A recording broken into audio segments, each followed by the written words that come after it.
Did you go live? On?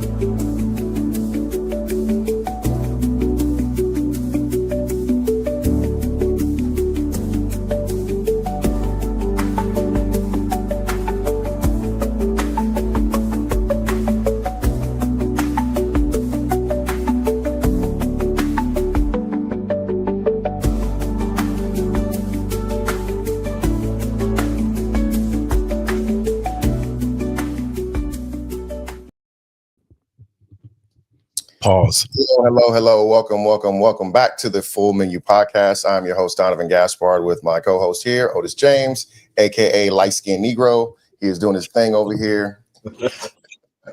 He's still over there trying to get everything acclimated to getting ready for the podcast. Today, we are going to be talking about why do men suffer in silence. It's a.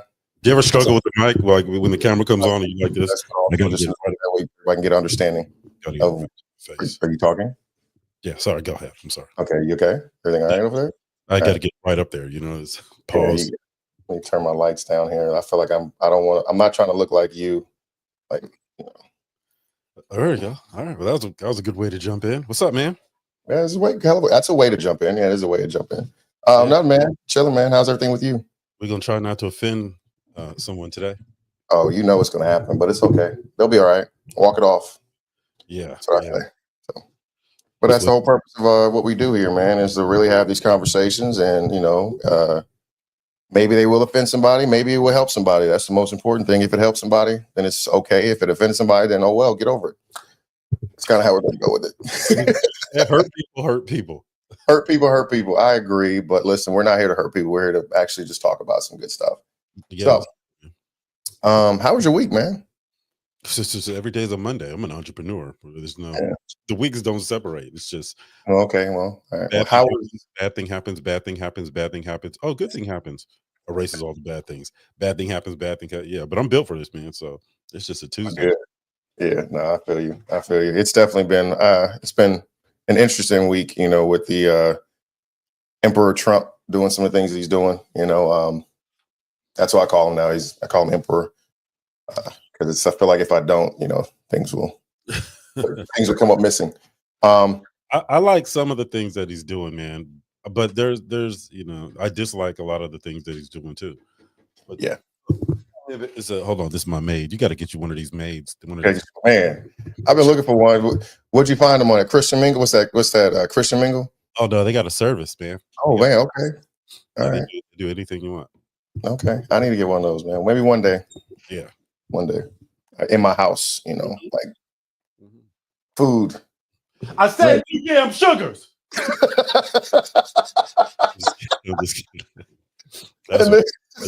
Ladies and gentlemen, this is why Otis don't suffer in silence, right? He definitely gets what he got to say out. So we're good to go. Oh man. But oh man. Sorry. What's that? I said eat the cake, anime. Eat the cake, anime. I don't care if it's hot. Yeah. All right. Where were we? We're gonna do it right this time. It's okay, Otis. I'm used to you, and yes. Some people are working on. They're trying to get used to you right now. It's okay. I'm very likable, man. I gotta tell you. Sure. Widely likable. That's one word I would use. Yeah. Well, in the demographic, in the 55 to 75 demographic, I got it on lock. Okay. Right. The aunties, like the ones, they got like the Cadillac in the garage, right? They ain't got no miles. Yeah, that's me. Okay. That's a good swim lane to be in, man. So yeah, man. They got benefits. They got benefits. They ain't, they're not looking for long-term relationship. Their husband already passed. Right. They got benefits. They got beneficiaries, right? Yeah. They got, the bills is paid for. They got stuff on automatic payment. Cleaning supplies with actual commercials and not that stuff some of these young girls be walking around with today. Right. Then and they got the good candy in their purse. Little butterscotch. That's the one. You gotta pull a little paper off of it, but it's okay. That ain't nothing but tissue paper, baby. That ain't nothing but tissue paper. We okay. All right, man. So we got We got so men suffering in silence is the theme, but you got a really good outline here, man. Did you you look like you went to college? I mean, I took a couple classes, I took a couple classes. No, this is and we've kind of just kind of give you guys an idea what the Full Menu podcast is, right? We call the Full Menu, but we also try to break it down like we're sitting at a table and you're taking on, small segments at a time. So the first one we're going to have a conversation about is going to be the appetizer, right? So we're all sitting down at the table now. And the next first topic we're going to talk about is the appetizer. Why men bottle things up. We're only going to talk about this for, a few minutes, but that is the topic of discussion. And I have 5 reasons why men bottle things up. So Go ahead. I want to hear yours. you want the 5th? These are the 5 reasons why. Again, this is not me saying it. This is just, I've done some research and found some things out. The first one is it's the fear of being or seen as weak. Society tells men that they have to man up and deal with things alone, right? Number 2 is no safe space. While many men don't feel like they have someone they can truly open up to. Number 3 is emotional suppression from childhood. Many were raised to believe that crying or emotional expressing emotions is unacceptable. Number 4, being the strong one in the family. Some men feel responsibility for holding everything together and don't want to burden others. Number 5, trust issues.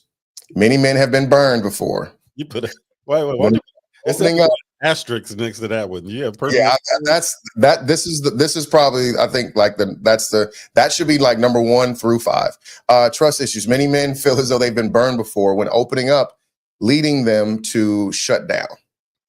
Okay. So, bro, I think what say you, Otis? There's just some toxic relationships out there, man. But we also got to look at some of the things we do out of duty, right? Like you can't say that you're trying to create a peaceful environment for the people in your family and then come home and unload all the stress you had to go through from the day. That disturbs their peace. Right. So out of duty, there's certain things that we kind of keep to ourselves, let everybody know that, it's going to be all right. And yeah. As far as did you cry when you were a child? So I was raised, it was surprisingly, I was raised by women, but I didn't do a lot. I was in the hospital a lot. I used to hit my head and I used to be like literally they pulled me to the side and thought I was abused. Every time my grandma would take me to the hospital because I would always be falling. So that was the only time I cried is when I actually fell. So emotionally, I don't think I cried as much, especially later on in the years. Like I did, if I did, it was probably to myself. I did in the shower.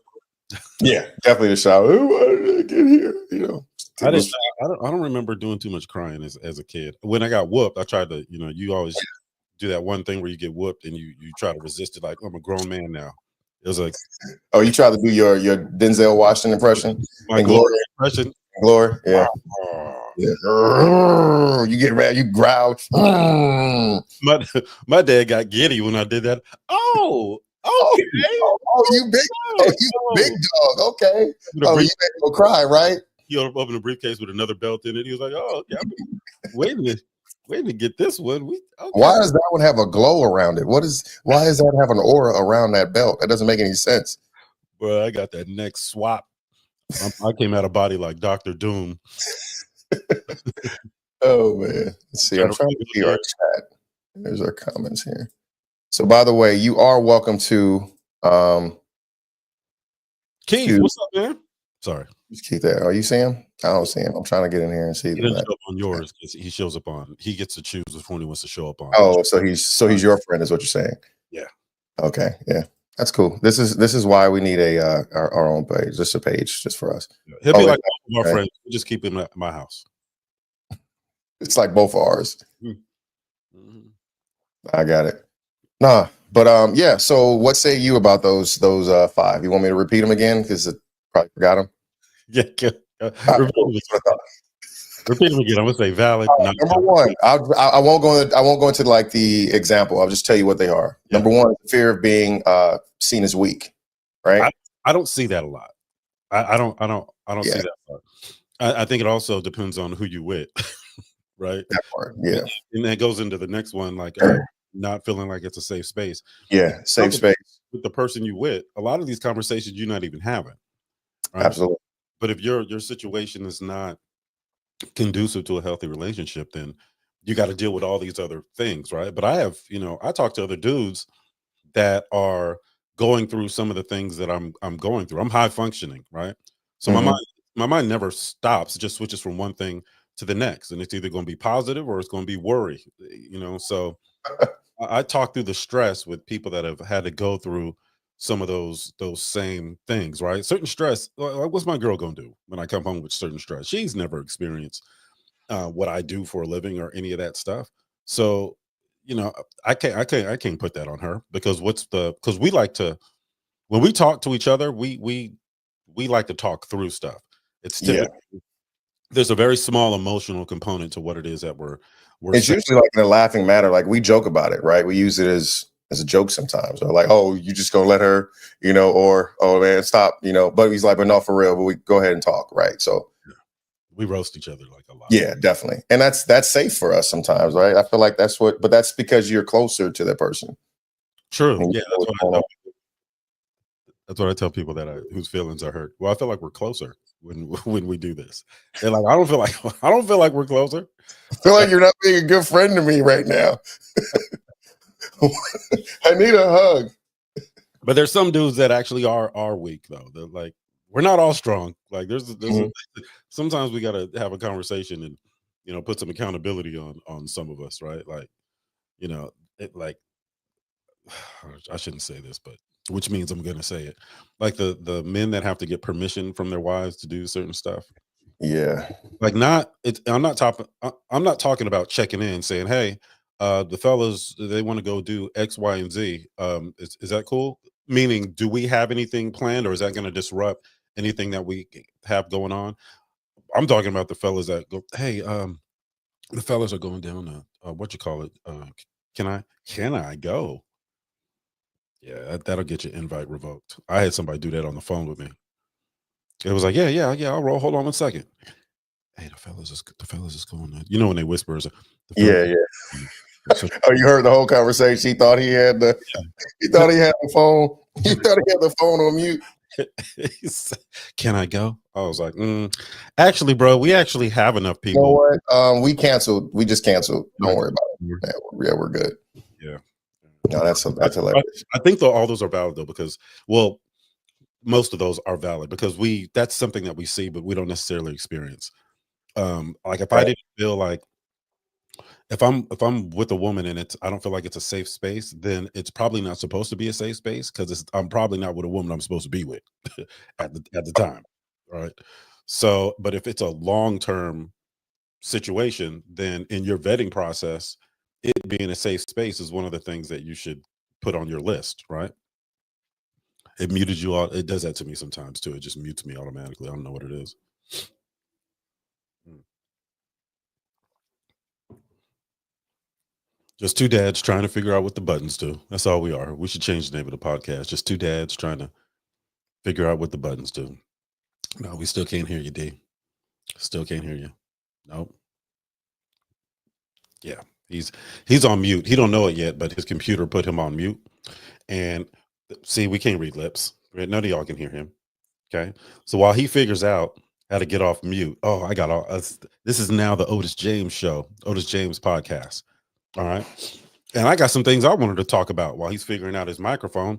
Why don't men distinguish body lotion from facial lotion? To us, it's just lotion. I feel like that's not being talked about enough. So maybe we spend a few minutes on that while Donovan fixes his audio. All right. Do you want to do an audio check right in the middle of it? Here, let's call Donovan. Hold on. I think I can even call him on this. Let me call Donovan on. I got him. I got to go through the roadcaster too. So I'm a really. Let me see. What's Donovan's number? I'm gonna read it out loud. Don't he call me first. He called me first. Oh, hey man. I was gonna call you. Yeah, my buttons are frozen. I don't know what's going on. Like everything doesn't work right now. No, you know what? Hold on. I got something for you. Hold on. I'm gonna call you back. I'm gonna put you. Can you unmute me? Can you see? I don't know. Are we? I think you can. Let me me see. It says can't unmute your guest because they chose to mute themselves. He's just like mute himself. Hold on. Hang on. I'm gonna call you right back. Hold on. I'm gonna call you right back. Hold on. Let's call Donovan through the let's call Donovan. Let's put him through the roadcaster so you guys can hear this old man try to figure out what these what these buttons do. I'm not gonna read his number out loud. Hold on. All right, let me see. Did he? Abortion clinic. What's up, man? Hey, you know what though? People can hear you now. Listen, I don't know what happened. Like all my buttons are frozen. I can't click out of anything. You got to have actual equipment. You can't have like I'm using. Listen, you can't have a Commodore 64. It's not going to be an attack on me right now. Okay. All right. I refuse. This is not a safe space, Otis. This is not. I know because you got that. My equipment don't work face. Yeah, but at least everybody can hear you now. So we can keep it going. I'm happy for everybody. The show must go on. Did you want to reboot or Control Alt Delete? Do they still do that where you live? Yeah, I think I'm gonna do that. Okay. All right. Well, I guess I can carry the show on my back while you got it. It's all you, man. All right. Welcome to the Otis James Show, everybody. Yeah. Shout out to Walgreens and CVS. I think we should talk about why they took all the S-Curl kits off their shelves and thought no one was going to notice. Right? Maybe we talk about that. No, just I'm the only. No, you guys don't use S-Curl. Okay. All right. What's up, Nabs? How you doing? Canadian Bay, Keith Shibley. What's going on, brother? Brando.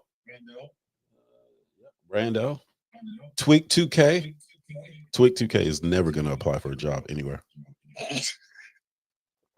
Tweak 2K, you better hope they don't do an online check. Well, Donovan, you want to just come over to my house and you could just do it from here. This is fucking great. So I'm not kidding. Like nothing works like that. There we go. Are you that? What's up, Danny? Is it Danny? Danny? Here from TikTok. What's up, man? Brandon, what's up?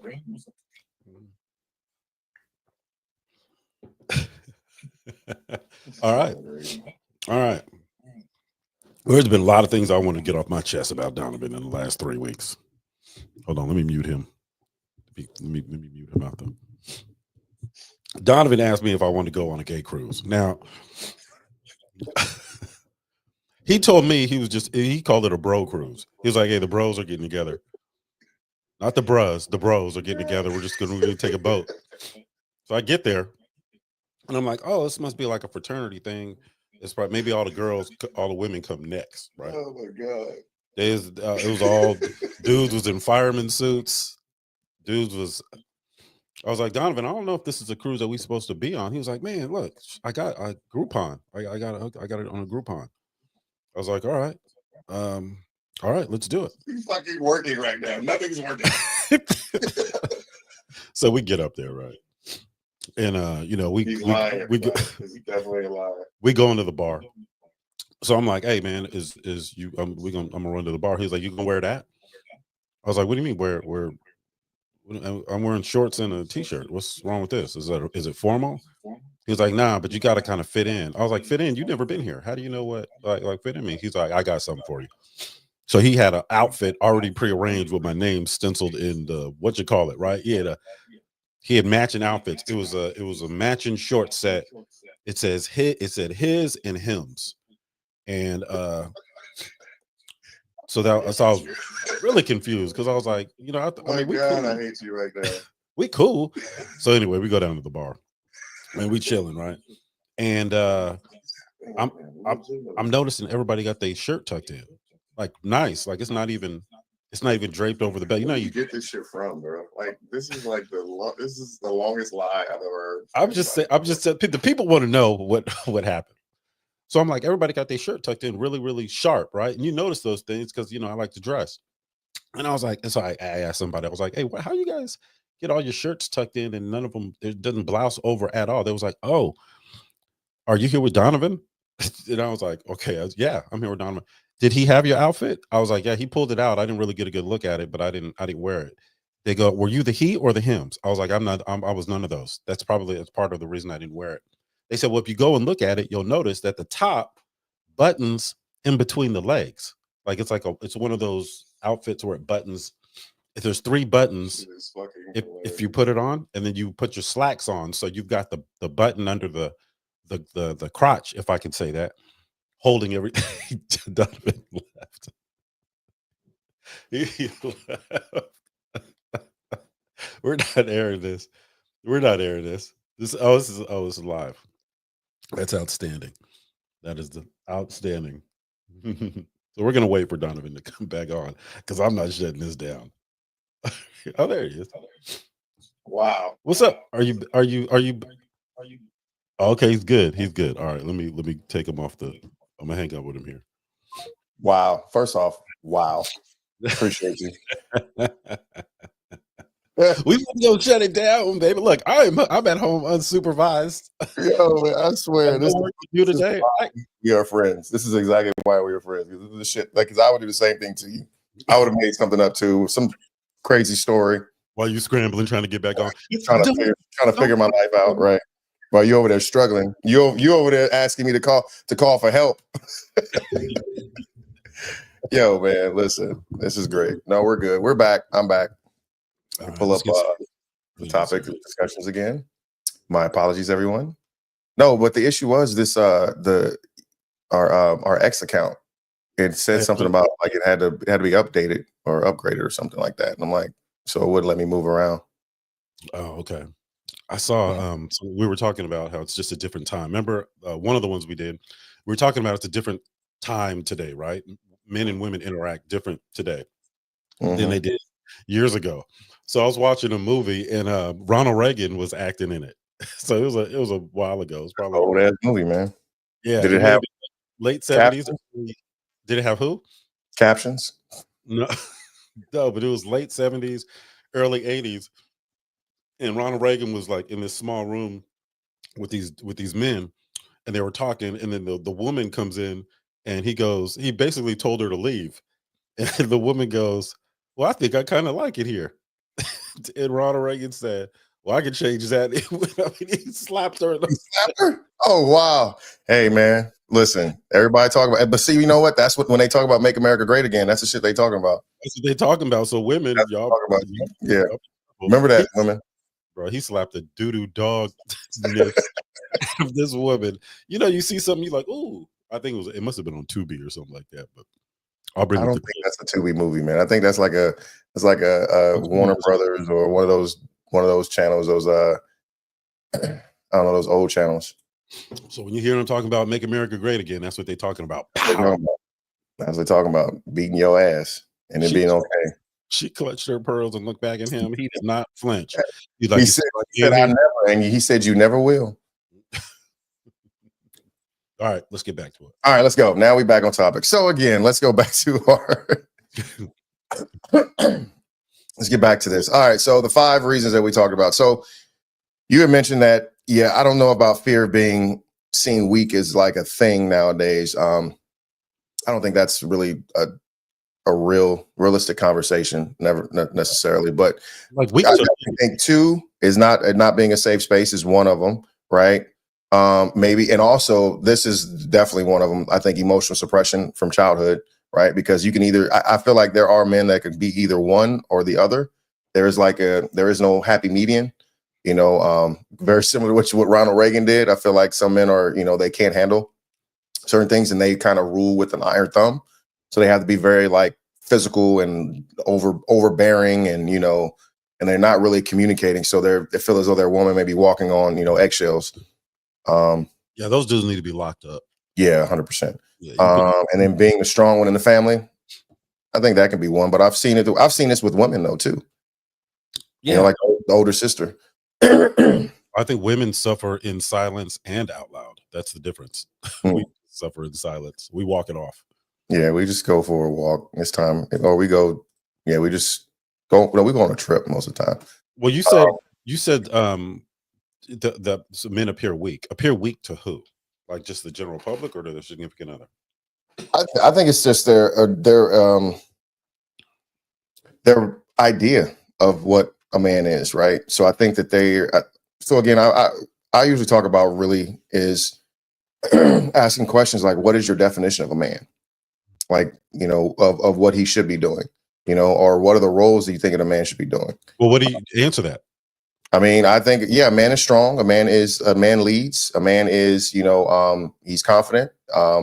But he also, I think he can be vulnerable to the right person. It's not being vulnerable to everybody, right? A man is, he creates boundaries. He creates a safe space. He creates, he's a protector, right? Yeah, so those are some of the things that I look at it as a man being in regards to as a leader.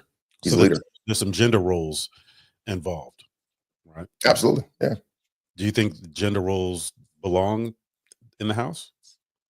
I would say that yes, they do I do. in certain areas, not in all areas, but in certain areas. Yeah. Yeah, I agree with you. And I think that's what society's getting away from. Like there's a reason certain gender roles Yeah. are in place. If there's if there's a bump in the night, I'm going to investigate it. If Right. somebody I'm gonna tell her, go. You got this. Get your purse. Go get the purse. Go get your little 22. go tell me about your day, that'll get them out of here. No, I think there's certain gender. No. Where the tights? The other tights. Where the other tights when you go downstairs? So that way you can take him. He can be delirious when he see you. Be like, okay, hey girl. Oh shit. Okay, what's up? I think that we've just gotten away from our values as a I country. agree. And I think that the biggest disconnect that I've seen is from the baby boomers to Gen X. I think my generation was the last great generation. I do. I think we failed not, and I say we because I'm included in the generation, but I don't mean. I'm in your generation as well. So you keep saying like it's yours. You don't own it, sir. Well, This is wrong with you. This is your role. This is you. I mean, I don't own it per se, Right. but I am Gen X, and I feel like the kids of Gen X, I think that was the biggest fall off in American history, from what I can see. And I think a lot of it has to do with technology and getting away from our values and the lack of parenting and everything getting more expensive and it's just younger folks not being able to afford the same lifestyle by going to work and working hard that our parents and grandparents may have been able to do. There's a lot contributing to. So I'm not faulting the generation, but that I've seen the biggest drop off. Everything you see out the way the world is right now, I think it's just a bunch of failed children out there, bro. Yeah, I definitely think the roles are missing. I think that is there is the independent woman, right? Not saying that. I think there is there needs to be like the lines are still like the roles still have to be defined. You can be an independent woman, but you still have to be dependent on a man because you have these certain areas in which you have to be able to operate, right? You can still be an independent woman and still be considered strong. You can still be an independent woman and still can be like getting your bag, all the other stuff. But I feel like it's still like those roles, like you talk about, the roles just need to be more well defined in a household, especially in a household. I personally think when you're single for too long, it is not a good thing. I feel like because you're going to because you've been by yourself for a long time, and then now you're bringing on someone else in your household and trying to make that work because you're going to, unless you are willing to submit. And that's, and that's literally, but both parties have to be able to do that though. It's not one side. Into Donovan at fullmenupodcast.com. You can submit that to Donovan at Full Menu Podcast. I mean, I'll take the questions. You're more than welcome, but I mean, I'm willing to submit if she's willing, but she has to be willing to submit too. Like we both have to be able to do it for each other. Yeah, I think first we need to define what is an independent woman. And I think there's too many women boasting about being an independent woman when it's just called being an adult. I pay my own bills. You're supposed to, ma'am. That's what it's in your name. I got my own place. I buy my own car. I pay my own bills. That's what happens when you're an adult. You have to do that, or you starve to death. Yes. I don't need nobody to do this. You right, because you don't need them to cut your food up and feed it to you. Yeah, I wash my own clothes every day. You should. You should. You're not getting a ribbon for that. I'm sorry. I think being single, it's different for men and women, and I can only speak for men, right? because men, because I've evolved into so many different types of men over the years, and all for the better. So going through it, my perspective has changed, Yeah, experiencing a lot of these things and having an ironclad perspective on one particular thing, and then it changing, right?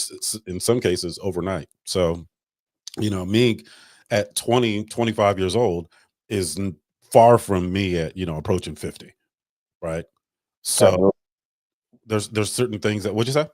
I said absolutely. Yeah, there's certain things that we just develop over time as we get older. One is more patience, right? If we're making a concerted effort to become better people, right? If you're the type of person that's always preoccupied with, well, not always like it's a bad thing. If you're preoccupied with being the best person you can be, I'm talking about character, physically, spiritually, and all that. These things are going to be going circling around in your head, right? So my Mhm. perspective on a given thing is going to change. When we talk about independent women, that conversation, women have, there's a certain element of that population has messed that up so bad that other women are having to pay for it, right? Absolutely. Like, No, I agree if I'm completely. a woman, I don't care if she's independent or not. I don't want her to have to work. Mm, Period. That's me personally, because if she has to work, and keep in mind, like I'm only here because of a woman. I'm not talking about here on this planet, right? On Earth, right? Because it takes two, right? But I'm talking about there's been multiple times where, as an entrepreneur over the last 15, 20 years, things went bad. And it was a woman that, that woman that you just saw bring me some coffee. mhm, It was her that, 15 years ago bought me a car after my divorce because I didn't have one. She was like, mm, "Here, just take here," and, she just gave, it was a few grand, just something to get around in, right? But mm, she did that and she didn't have to. mm, It was her that when things went bad or went south, even in the last, 5 years on the entrepreneurial side, she cashed out her retirement to get mm. me through certain seasons, right? Wow. So I just get all the glory because everybody sees me all over the internet and doing why I get all the glory. She gets none of the glory, but it would be so when we start having these conversations about, women this and women that, Mhm, I have the utmost respect for this woman. I have the utmost respect for my ex-wife, right? I have the utmost respect for certain women in this world, to where my perspective is like, I can't really, there's some good women out there, right? There's some good women out there. There's some women out there that had the potential to be good women, but we turned them into bad ones. That's a mm, conversation that we don't have a lot, right? Like there's yeah, got to be some accountability. My ex-wife and I, when we got divorced, we were separated. We tried to, try to make it work, and at some point, but we were just two different people, and mhm, we got divorced because she was still mentally dealing with the me from 10 years prior. I was no longer the person. So but she had to. that- I can't fault her for that because I'm the one that turned her into that person. So what I see is men, not all men, but there's enough men to warrant a conversation about it. Some men will complain about the environment that they go home to, and not have the conversation about how they contributed to that environment in the first place. no, agree. Yeah. You know what I mean? No, agree. I definitely hear what you're saying. It's because when something happens, right? And I don't know what, happened in your, in your past relationship with your ex-wife, but something happened that made her change, right? That made her change from who she was and also see you the way that you were, you know, um, for her in that relationship. And now she can't let go of that, right? And Well, no, sometimes she's. It's not something happened. It's I didn't treat her well. I wasn't. oh, and that's what I'm saying. But that's the something I'm referring to. Oh, okay, Right. all right. That's something is that, right? It's that. And you own it and you can apologize for it, but it's still something that has happened that it's very hard for her to get over and view you differently, which is fine now because you guys have been you've moved on, she's moved on, whatever it may be. But in the moment, it becomes very hard for you to go back to being who you were for that, or what I'm saying, who she was for you is hard because it didn't work for her, right? You see where I'm going with this, right? So again, it's like you go through a situation. Like I remember in relationships that I've been in the past, right? Um, yes, I may acted a certain way, or something happened, and I want you to go back to being that person you were before that happened. And it's hard for them to go back to being that person that happened, because that person that happened is the person you did that to, right? So then that instantly is going to make them change to just deal with what has happened to them that you caused or that you did. Yeah. You know what I mean? So it's like, and I think we all, like, men have done that. Men do it, and I think that's where men do it to men do it to the women do it to the men. And we're not pointing fingers at, like it's your fault type of thing, but it's like you said, it's the accountability portion that you got to take forward. It's like you said, I've changed this woman, and she may never be the woman that I had before, or I've changed this man because he will never probably be the man that I had before, because I did what I did, or I acted the way I acted. And he or she is just adjusting to what happened. Well, I agree. I agree with you. It's still always going to go back to accountability. Like you've got to take responsibility for your part in it, right? And I just don't see enough. I don't see enough of us doing that, right? If things are bad, how did they get bad? Like there had to be some point where things got bad. And if we have to trace it back, let's go back to when we were dating, right? What was good about everything about us when we were dating? Right? And what carried into the committed relationship, right? After, because you date and then you progress and then you have the relationship progresses. What did we carry over into that, and what didn't we carry over into that, and why? Right. Mm-hmm. But if you are actually, oh, look, we just like real estate investing, we control the controllables and plan contingencies for the things we can't control. The only controllable in a relationship is you. You're the only one that you can control. All right. Yep.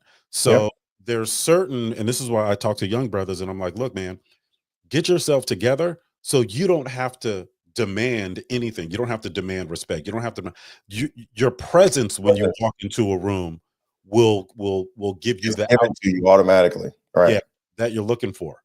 And I hear like arguing back and forth with your woman is just not that is you already lost. Right, Mm-hmm. doing the yelling matches and all that stuff, you already lost. Now I get it, once in a while you kind of, lose it or whatever.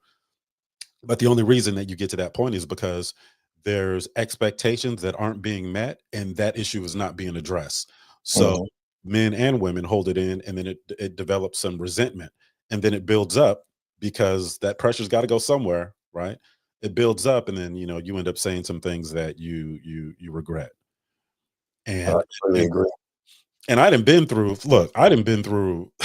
Look, I went to jail for shooting a telephone after an argument. So I've been to the extreme. I had to take anger management classes. Shout out to the people of California, or is that what they call it? People of California. We the people of California. So when I was younger, I had to go through domestic violence counseling, right? Because you fired a weapon that's considered intimidating. I had to go through that for 52 weeks. I had to go to parenting without violence for 52 weeks, and it like halfway. I didn't believe I needed to be there. There was no accountability. I was like, why am I in domestic violence class? And I didn't lay a finger on anyone. Right. And it took me 16 weeks in that class to realize that there's other ways to mistreat people outside of physical. And what Outside of they right. And there was one thing that they said there that I had a real problem with starting out. And they said, tell us why you're here, but you cannot say anything the other person did. Mm. Bro, you know how, and this is a room full of guys. Yeah. Do you know it took us a whole session just to get around the circle? Because people had to keep I there for like 3 days. 3 hours later. Right. Folks was getting mad. They was like, so how am I supposed to say that when she the reason I'm here in the first? Like, it's a whole. So I had to be like, well, I came home and I got upset for something I heard off in the distance. I grabbed my gun and I took it out in the backyard, and I took the base of the phone that was in my office and I put a round in it. And when you say it like that, it sounds real freaking stupid, by the way. Right. Because there's no context. You can't give what you feel the context. And what they were trying to say was like, the context doesn't matter, right? Everything you said that you did, you had full control over. You made a choice not to do that, because I guarantee you, if there was 12 cops sitting outside, you wouldn't have took your You gun wouldn't outside and have done shot it. anything. So you made a decision to do that. And then why did you feel it was okay to make that decision? Yeah. So then we started taking a deep dive, and then it really gets down into the problem is you. You, Yeah. 100%. Yeah. Yeah. The problem is you, right? And how you see the world, right? I'll give you Mm. another example, Donovan. If you're let's say you're driving down the street, you got your windows down, and somebody about your age or of a different race, could be any race, pulls over and then calls you the N-word and puts the middle finger up at you and then takes off. You could be pissed, right? Mm. But what if it was somebody that looked like you, and there was a little baby in the back, and they said the same thing and they put their middle finger up? You probably laugh and think it I'm was gonna laugh. Like, man, go ahead and take care of that baby and stop talking to me. right. Same exact thing happened, but Mhm. because you saw it differently, you 100%. reacted differently, right? And you don't always get to choose how you feel about it. You can only control your reaction.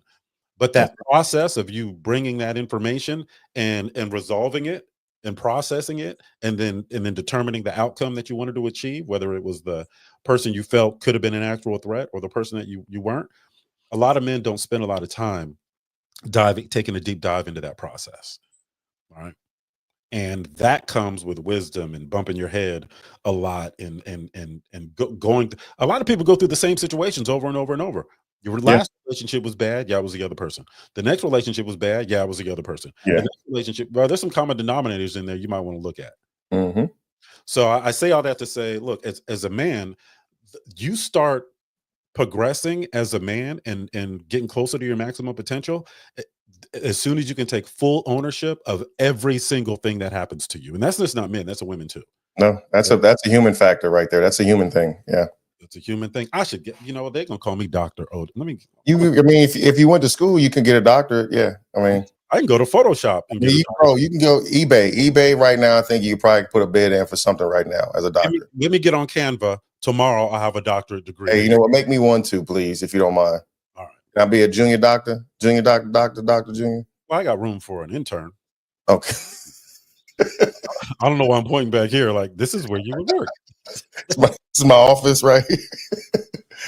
Oh man. No, that's great stuff, dude. Like legitimately, like that's the work. But that's what I'm saying. It's like you guys like you and I who are doing the work, who have done the work, who are still doing the work and having these conversations. We're not going to have those types of problems, right? I mean, yes, we're going to have problems. Like, let's just. I want that to be clear. We are not like perfect.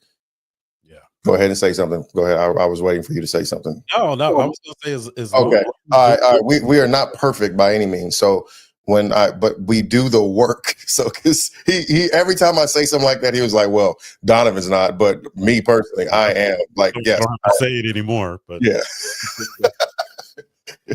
No, but no, it's like it's that is part of the work that you do every day, and that's why we call it mental fitness. It's something that you are constantly working on, and but it's funny because the older you get and the more experience you get with it, you start to recognize some of the things that, like, damn, I remember when I would lose my shit over something like that.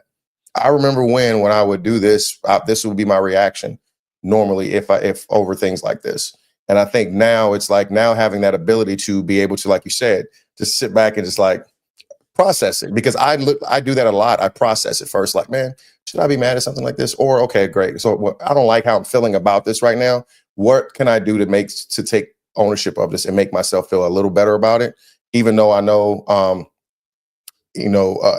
like just to feel better about it, or to feel more empowered about it.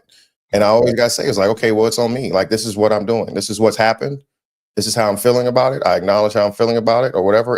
But I'm not gonna I'm not gonna react to it. I'm just gonna move on from it. Right? I'm controlling what I can't control.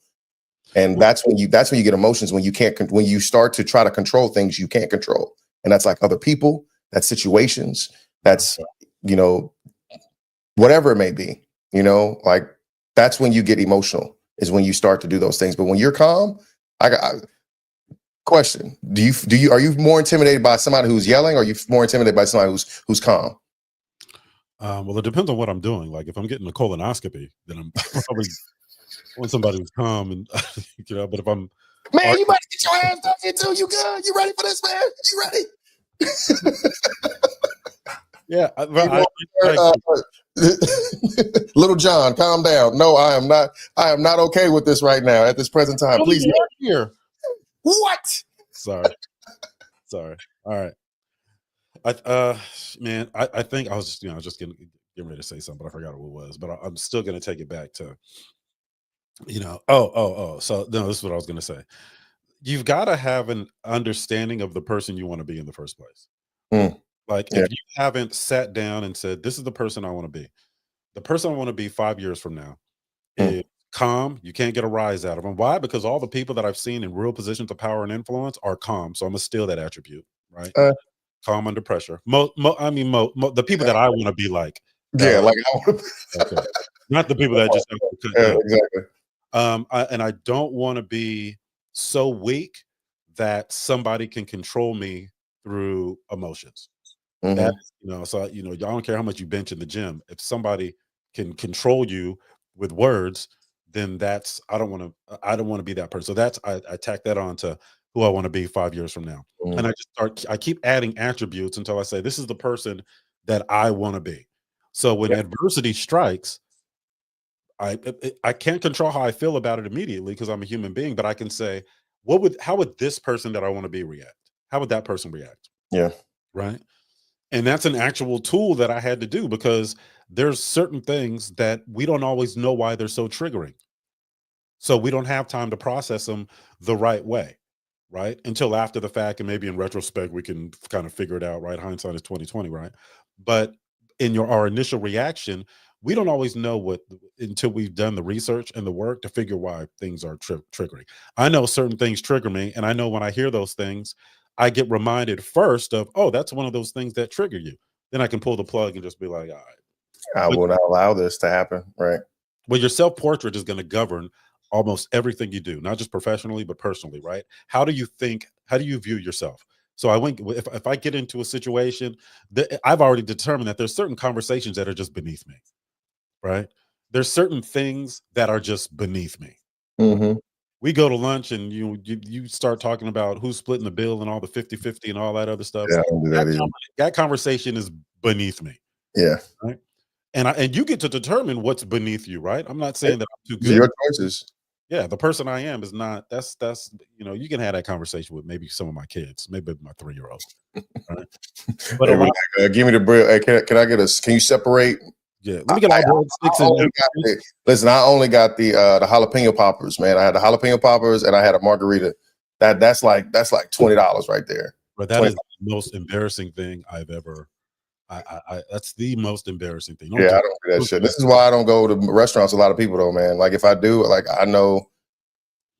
Yeah, I know like what the situation is already. So you got to protect your peace, man. Another thing that impacts these relationships is other people giving their opinion on what it is that you do in your relationship. Yep. Right. If you got one of them, one of them significant others that's always out there on social media and is not marketing any services. That may be they're marketing a service, all right? If that's the case, well, that may be a problem. You're letting those things into your relationships. You're giving it access. You're giving access to those things. Yeah, right. Put your account on private if you ain't marketing a business, right? No, 100%. Yeah. So you can't have everything. Eventually, you got to make a choice, and that goes for men and women. Do you want to be single or do you want to be in a committed relationship? Right. There ain't no, well, I should be able to wear what I want to. No, you shouldn't, ma'am, be able to wear what you want to. Right? If there's a 15-pile car crash out there and people are dying and wounded all over the street, and I walk through in a freaking a white doctor's coat with a stethoscope, they're going to assume that I'm a doctor because I got the uniform. That's my Wednesday white coat day. What are you talking about, man? That's what I wear on my Wednesdays. Some women wear the uniform of someone who's single, right? And it's looking, right? That is the uniform. So, you can't have it both ways. And that's for dudes too. I'm not going to get on that. 100%. I'm with you on that one, man. All right. So we're going to go to the main course here is the, these are discussion points. All right. What happens when men keep everything inside for too long, right? Discussion point here is we're looking at the links between suppressing your emotions and mental health struggles. So like depression, anxiety, even physical health issues, right? Stem to internalizing stress. Men and suicide rate, right? So I think we've had this discussion. I'm not laughing at suicide by any means, but men are better at suicide than women are. Statistically, it's been shown. All right. There are women who attempt suicide more than women attempt suicide more than men, but they are not effective at completing suicide, that set attempt. We gonna one up women and everything. Huh? We gonna make it a point. We're just gonna win. Difference between isolation and independence. So that's a topic as well. When being self-sufficient turns into unhealthy emotional isolation. So it kind of goes back to being an independent person when you're doing the things that you're supposed to be doing, right? So are you being independent or are you isolating yourself? We'll go back to the first one. You said first one, links between suppressed emotions and mental health struggles. Yeah, I think if men try to suppress it for long enough, they'll either hurt somebody else or themselves. They're gonna explode. They're gonna have like those moments. They're just gonna have that blow up at work. They're gonna have that blow up on the traffic, and then at home, right? You're just gonna, if you suppress those things for too long, you're gonna have an implode to an explode, right? You're gonna go internally. You're gonna like, I'm done with this, and then can't take this no more. That's your Dave Chappelle voice coming out, and you're just gonna blow up on somebody, and it's not gonna be nice. Yeah, and especially men that don't have a good circle of men around them, because you have no outlet. Look, I done been on some calls with some friends, and you could tell by how they answer the phone that they're going through it, right? Like you can tell immediately. Oh, hello. Right? Hello. What's up, man? What's going on? Same old, man. Same old. And with that short conversation, we already know everything that's going on with each other. You good, bro? I can't talk right now. You can talk right now. She's right next to me. Yeah. But I'm getting off the phone right now, babe. I gotta go. I said I gotta go. She said, "Don't call here no more." She said it's not my talk time. My office hours are from 3 to 6. It's 2:45 right now. She has 15 more minutes. But it is what it is, right? Like I see that a lot. And if you don't have a good group of guys that you can talk to, and you really do have to keep that stuff in, you're not going to be a good father. You're not going to be, because your mom's going to be. You're not going to be the best version of yourself by any means. You can be good, but you're not going to be the best version of yourself, because that is not what you are. That's not what God intended you to be, and how God intended you to be, and how you should be, or how you should even saw yourself to be. And I'm pretty sure that's not even how the other person saw you to be. Some fellas are in some bad relationships, bro. I agree. That's really sad. And some of these guys are good dudes too. I know a couple of good dudes that are in some bad relationships, and I just can't comprehend. I mean, I know why they would stay there, but it's your booty, not your beauty. Okay, never mind. Sorry. I feel bad for those guys, man. Like, you hear about dudes and their significant other isn't sleeping with them anymore, and I don't know. That's wild. Tough one. I don't even know. Heard that people were like, remember me and my ex-wife were together. It was like she would come home and tell me, she's like, it's like she's talking to her friends who said that her and her husband haven't had sex in like months. And I'm like, do they live together? Or do they go to sleep next to each other? Do they have the same room? Like, what the fuck is going on? Like, why would you do that to somebody else? That is your emotional outlet. That is your outlet to be, within the relationship. But if things are bad within a relationship, that better be okay. Well, I mean, there's still fellas out there that are dealing with it. Yeah, I don't know. Sorry, guys, but sorry, not sorry. Get your ass out of there in a relationship if that's what's happening to you. Well, let's look at that. Like the cost for them to get out of that is very significant. We're putting monetary value on these things now. Yes, we are. Yes. We are not putting monetary value on it. The state is putting monetary value on it. Therein lies the problem. Right? Well, are y'all going together, or are y'all like just are y'all married? Yeah, get married. I'm telling people, get married. If you're having all these relationship problems and you're not married, just leave. Like, that's a different conversation, right? I get it, right? You can be a better parent apart, right? But if you are married, I think that's a different conversation, because you made a commitment. You gave your word that you were going to stay in the fight, and so did she. So you know, Yeah. different I mean, conversations. I'm coming to the conclusion that, legitimately, like there are people who are just great parents together and people who just don't need to be together. Like from a, you know what I'm saying? Like, yeah, No, I think that sometimes that's probably the best thing is to be is just the parents. I agree 100%. Yeah. Again, What's that? no, go ahead. Go to the next No, I one. was just gonna, I mean, do you want to continue on that topic? No, On that particular discussion? let's go to the next one. Okay. Suicide rates. Well, The this is heart, a scary one. huh? This is number 2. This is okay. All right. Yeah. Yeah, there's the alarm. It's saying discuss the alarming. It's alarming statistics on male suicide rate and why mental health is it's such a taboo for men. Yeah. I just, I would just hope that I would be able to have a conversation with somebody before they took it to that point, Absolutely. Yeah. right? Especially if it was somebody in my circle, if guys are going through that and they've made the decision and that's where they've decided to end up, at least have a conversation with With somebody. with somebody. All right, Yeah. you can do that. If it doesn't work out, you can always off yourself. Yeah. That's Absolutely. Yeah. If you didn't get your solution at that, but from that conversation, then not saying go do it by any means, but at least have a conversation with somebody that could make a difference. Yeah, at least don't do it today. All right. If you've made up your mind to do it today, just don't do it today. Right. Yeah. I'm not even gonna say don't do it. Right. Of course, nobody wants that, but don't do it today and go talk to somebody, man, because I've seen people go through that process and not do it or attempted to do it and didn't succeed. And Mm. then things changed after the fact and they went on to have happy lives and have kids after that and all of these other things, man. And I don't pretend to understand, I've been there, but mine was chemically induced, right? I was Mm. taking PTSD medication and quick cold turkey, which they told me not to. Mm. But if for the folks that are not taking anything, first of all, stay away from that stuff. All of that, and the antidepressants and all that stuff is dangerous, man. If I'd have known that, Yeah. I'd have got some Molly back in the day and been like, shoot, this is better. You can just do this.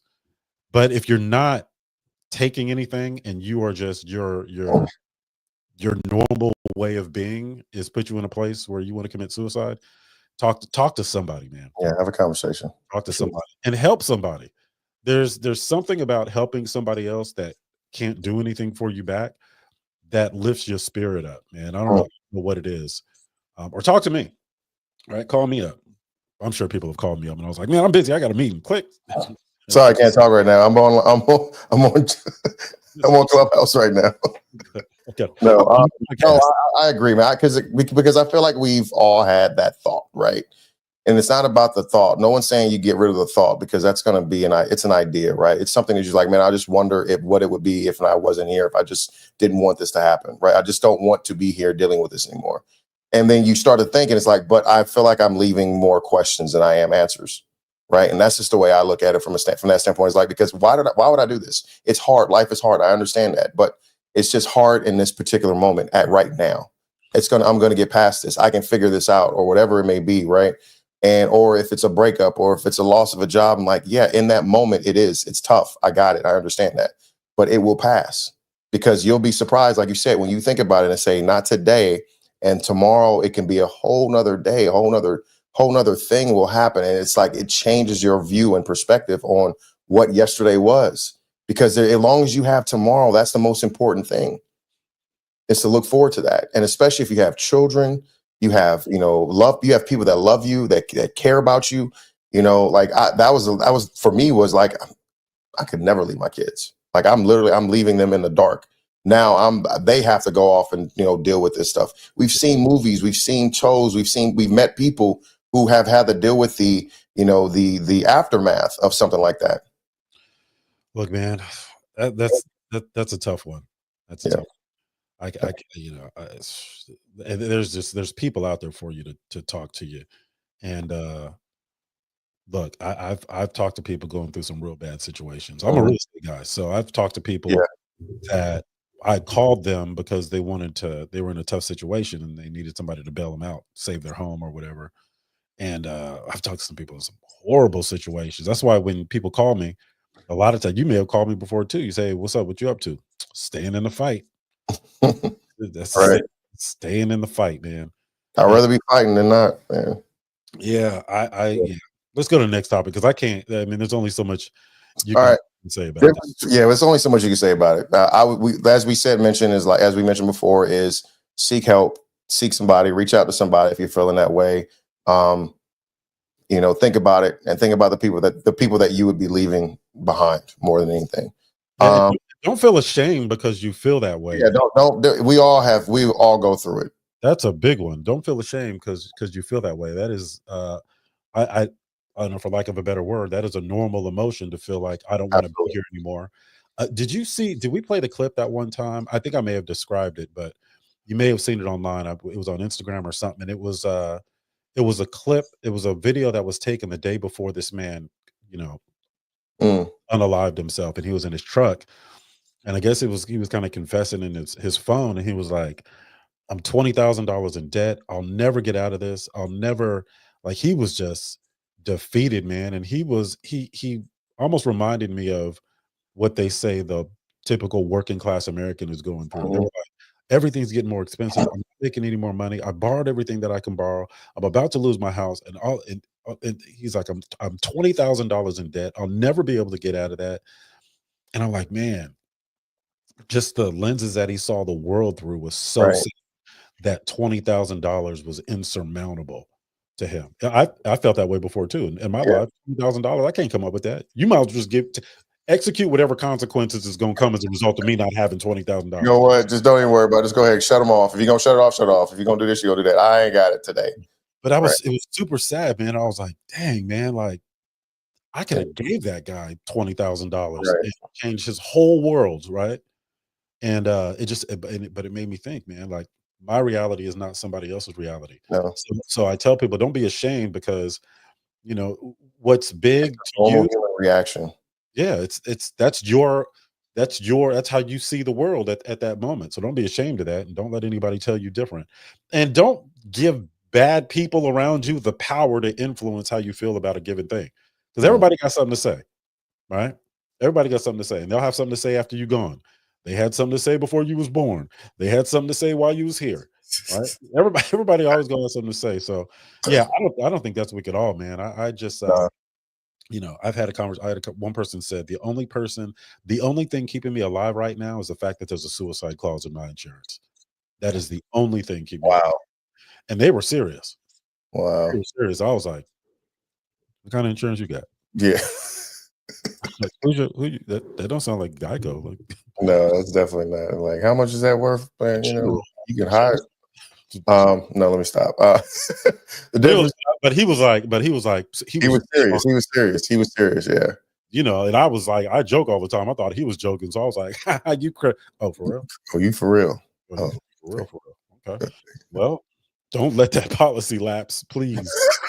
that'd be the worst thing. Sorry. Let me stop. I will make your premiums if Well, I hope you got that on automatic payment. yeah, he's Uh, good. He's good now. That's why I can do yeah. it. All right. Well, good. That's always good. The difference between isolation and independence. The difference, I think When, everything. when, when being self-sufficient turns into an unhealthy emotional isolation. Well, you got to look at why too. Like, why are you isolating yourself? Mhm. That's dangerous. That's dangerous. Independence is, that's freedom, right? You got the What you freedom. doing? Yeah. Your freedom. Correct. Isolation, man. That's how the devil gets you, bro. He Oh, when it's quiet, yeah, he ain't isolates nobody you. there. The only way he can influence your self portrait is to isolate you, right? Hmm. And allow you to feel shame and all of these other things that contribute to you being isolated. So that's part of his game. So I think it's very dangerous. Now, isolation and insulation is different, right?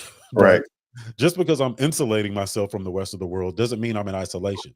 I'm experiencing peace here, and in my significant other, we're experiencing peace.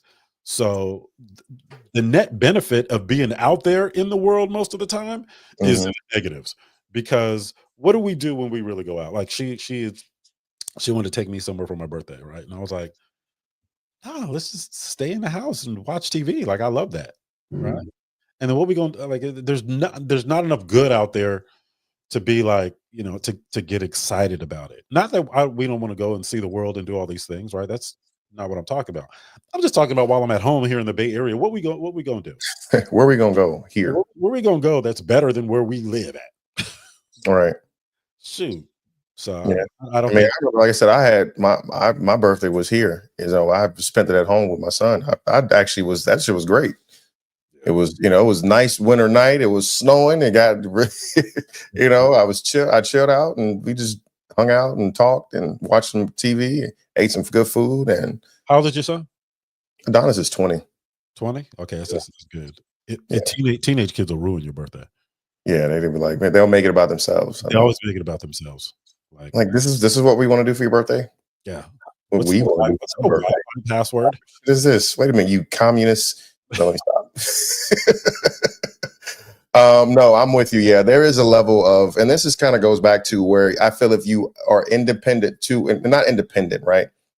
But if you isolate yourself for too long, it becomes very difficult for you to basically be able to go into a situation to where now you have to worry about someone else, right? Or you have to be able to deal with someone else or allow someone else in your space, you know, where it becomes like it just becomes where now they're intruding, you know. Isn't that good though? That's awkward to be able to do that, because the problem with a lot of relationship is there's no courting process anymore. Mm, So the courting process is where you iron out all of those things so that when you are going to combine households, you're already in a place where both people are comfortable enough to do it.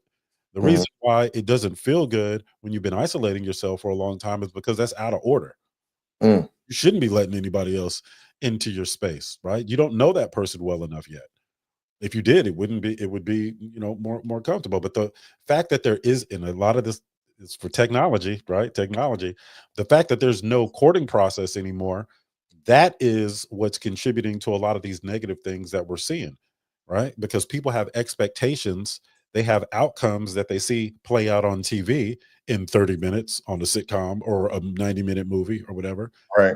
and they try to achieve that outcome without going through the seasoning process to get there, right? Absolutely. They want the it's I call this era the microwave era. You know, you want everything fast and warm. Yeah. Want it fast and warm. Why can't it be here now? Yeah. Mm. I mean, that's the way it is. But then you see the outcomes, Yep. right? You see the outcomes, and I get it. I benefited off a lot of those negative outcomes that, over the years. I benefited from the microwave stuff. Yeah. Microwave era. But Mic- there's no nutritional value in this stuff, right? Eating is right. eating. There's no nutritional value, and I equate nutritional value with a healthy relationship. Then you're never going to be. You may be full, but you'll never be satisfied. True. That is very true. That is very true. If you look at it from that standpoint of like legitimately like the food, the types of food that you eat that you can warm up fast and have fast, the nutritional value is not going to be there as it would be in something that you can actually, you know, you have to cook for. It takes time to prepare. Yeah, ladies, make these men court you, ladies. Mm. Make them court you. Make them court you. I'm out the game, baby, so I'm just hating on everybody. Make these brothers court you, ladies. Make them take you to Cheesecake Factory or Sizzler. Well, we don't have a conversation about Cheesecake Factory. I heard a woman get going crazy. Man, the man took her to the Cheesecake Factory. How dare he take me to the Cheesecake Factory? I love cheesecake. All right, the last one is how bottling things up affect a relationship. How emotional unavailability and communication break down relationships. You just said it all in this, all Yep. in the title. I said it all already. Yep, literally, legitimately. It breaks So down. we'll move on to that one. All right, so let's go ahead to the sides. Here we go. So the pressures to always be strong. The 5 myths about masculinity that keep men silent. Number 1, real men don't cry. But why does suppressing emotion make a man feel real? Is anybody still saying that real men don't cry? Like, I feel like anytime somebody says that, it's nobody I know. I will. No, I'm not gonna cry in public. I mean, if I You're cry, not, it's a fight. you're not gonna do the lip. Now that I said it out loud, like, what would make me cry? You're not gonna do the. I cried during worship. Okay, I mean but it was just like tears. It wasn't like it wasn't an ugly cry, right? Ugly cry face. You ain't got an ugly cry face. Nah. So you just you cry like Skittles and shit. Everything's just beautiful. I look like this. It looked like this. Mm. It's my cry face. Is that cry or is that poop face? I feel like that's poop face.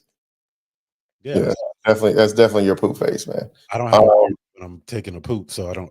Well, yeah, I do feel the same, but in my face. This is actually a really good one here. You have to solve your own problems. Asking for help is seen as weak instead of smart.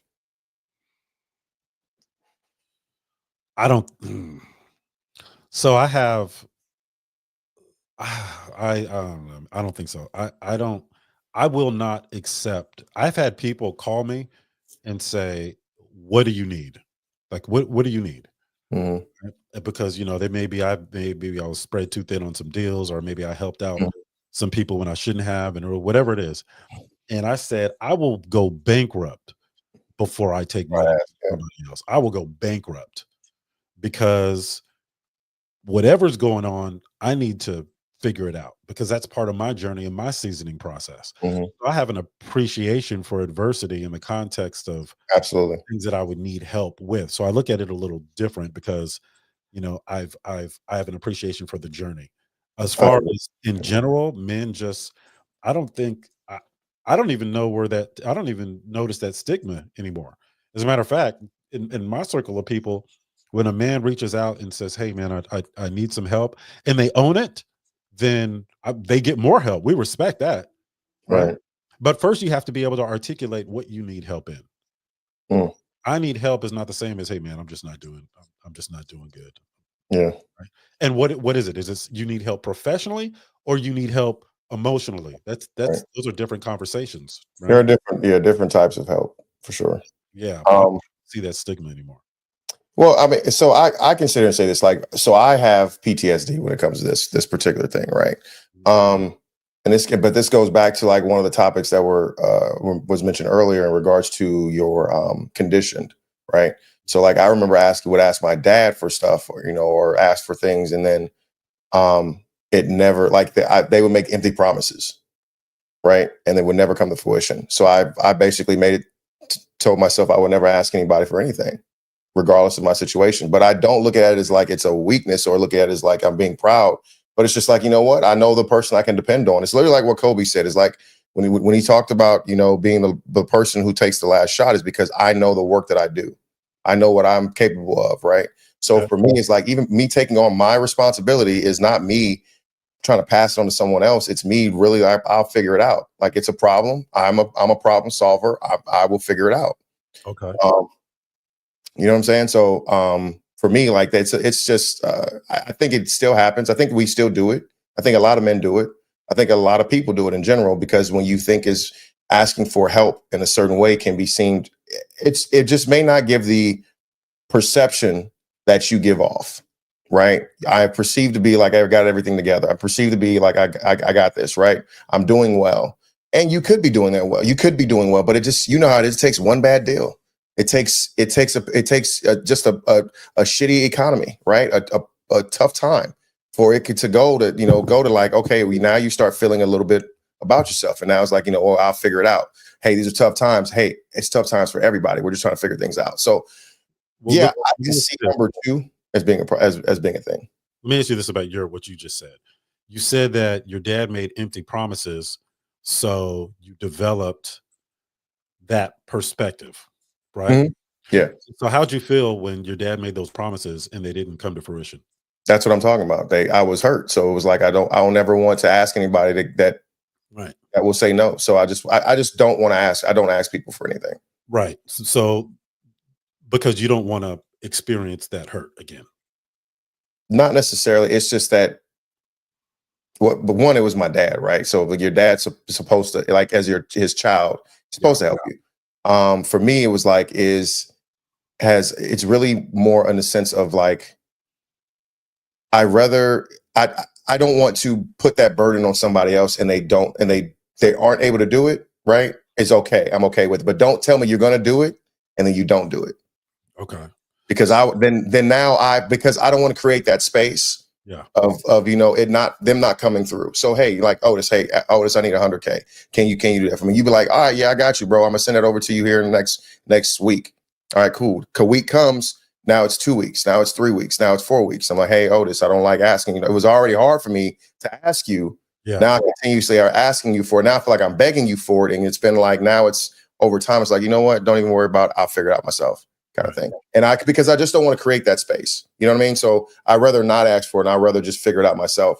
And it's not the fact that I'm looking at it as being disappointed from it being not coming to fruition. It's because I don't normally ask. And when I ask, I probably need it.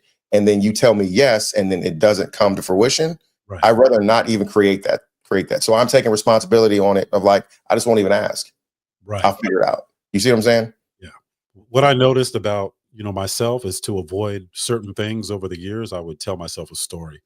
I would have a story that I actually believe. For example, you may have heard me mention that I don't knock on doors, even in the real estate space. I don't do door knocking. Yeah. Especially in my neighborhood, because the story I told myself was, because if they see somebody look like me, 6 feet, 5'11" and a half, 225 pounds, they may not, that may not be well received. But the truth is, and I actually believed that was the case. I was saying that because that was the story that I believed.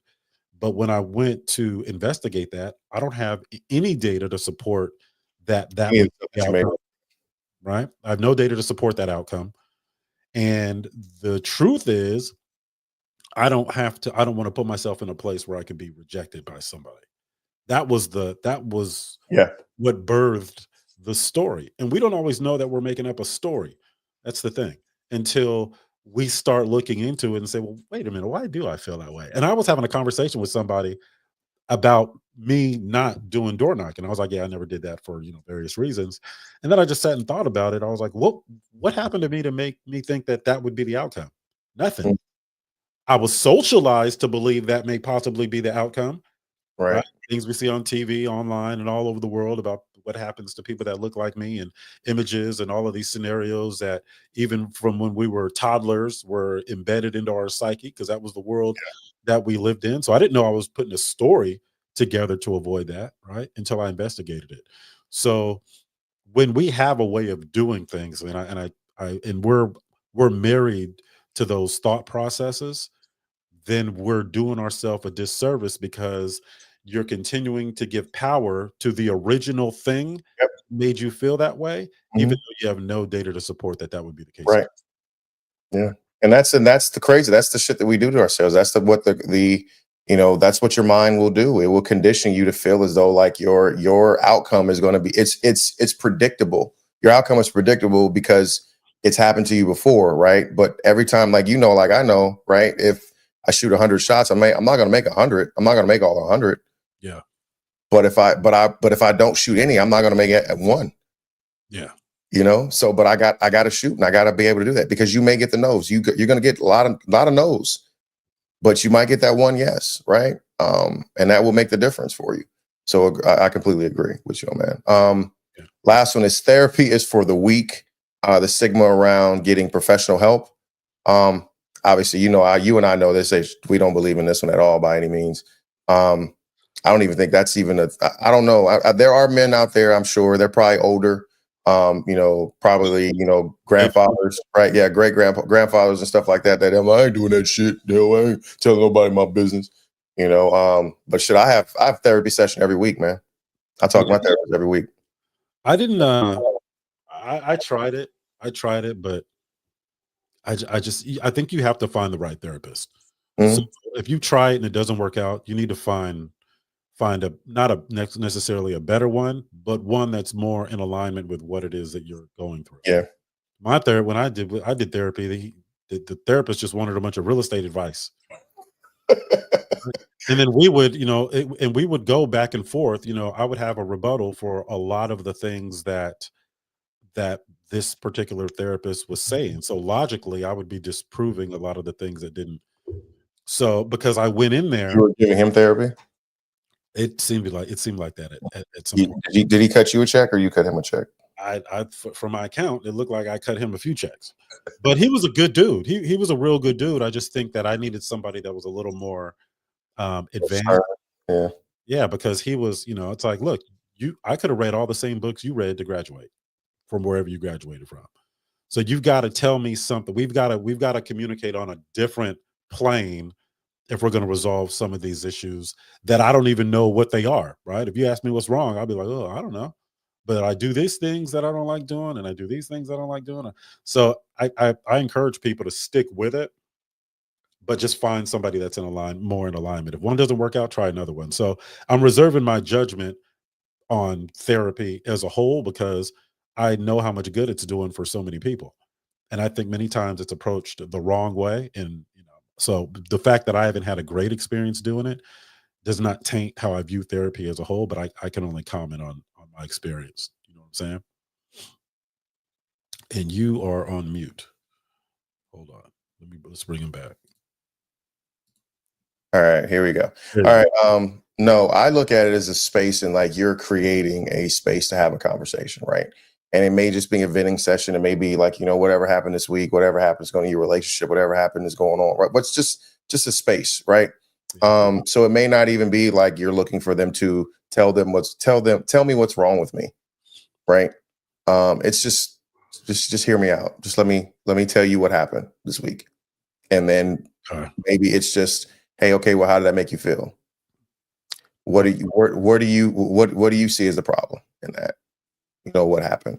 Do you take any responsibility in that? Right?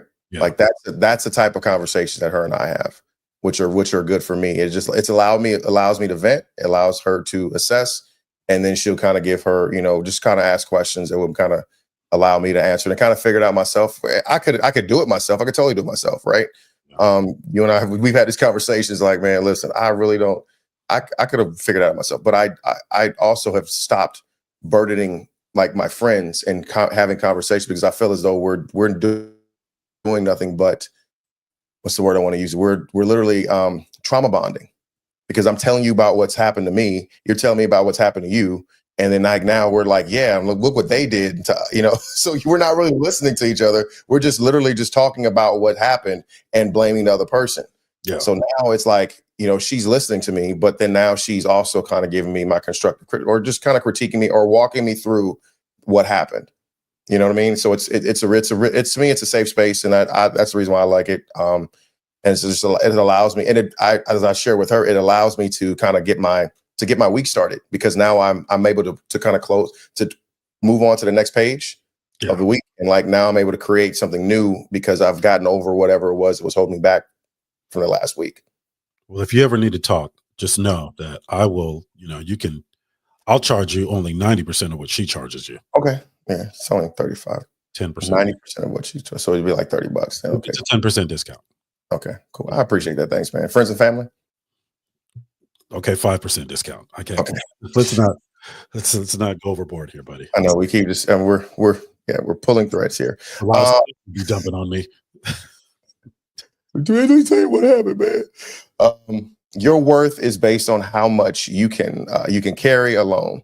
The toxic idea of suffering in silence makes you more of a man. Yeah, I don't believe that one at all. That's a plan. Hey, so I'm supposed to struggle. I'm supposed to be this way. Yeah, I'm a pass on that one. Well, so let's take it back to how we raise our kids. Right. Mm-hmm. I want my kids to experience a little struggle, right?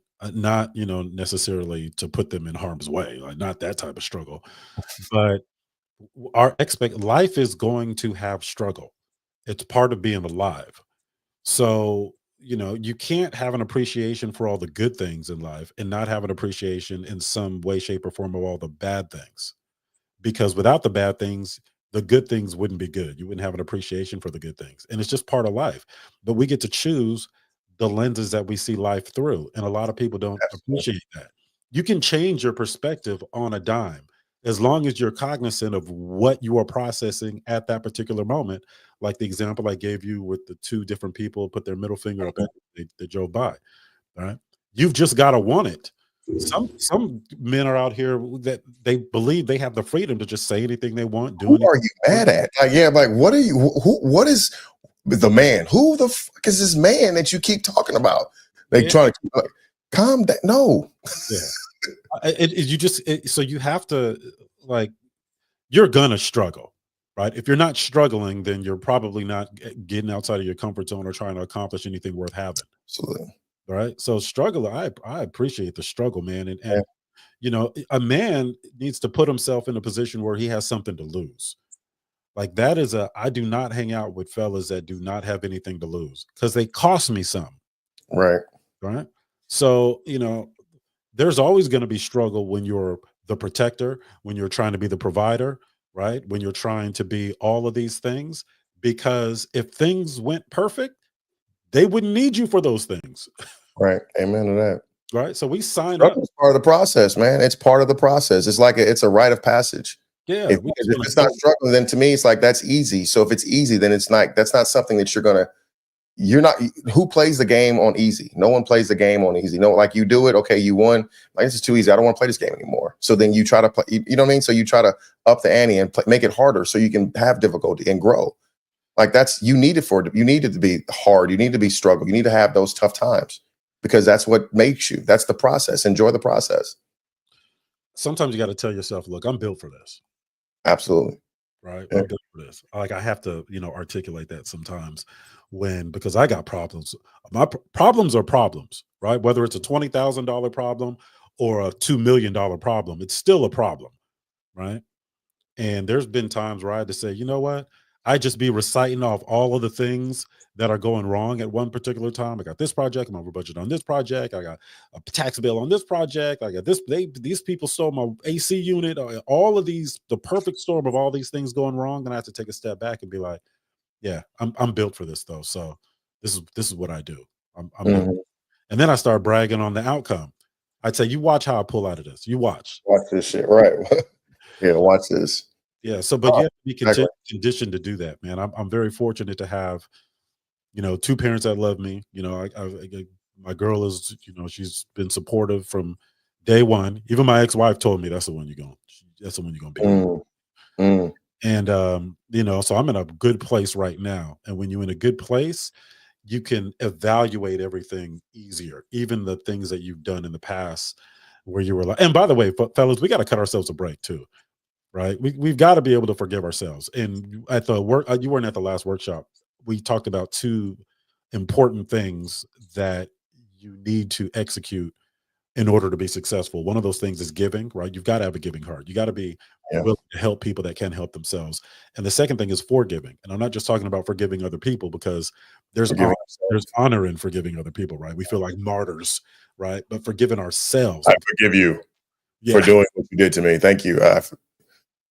Peace be with you. Go on, brother. I forgive you. Avoid the ash of 1,000 ankles parts your feet.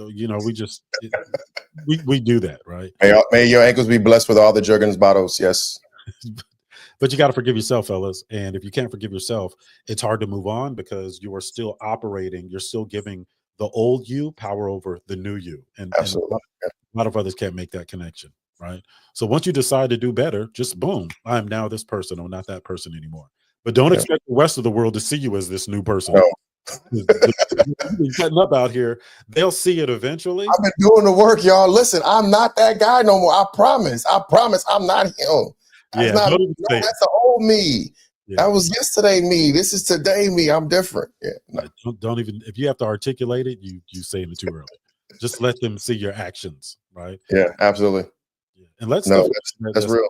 That don't belong to you. Some of these fellas in courting these women that don't belong to you. They belong to the streets. They belong to everybody, right? Stop trying to hold on to something that ain't yours. If you got to work that hard for it and y'all ain't married, part ways. Peace be still. That's my part.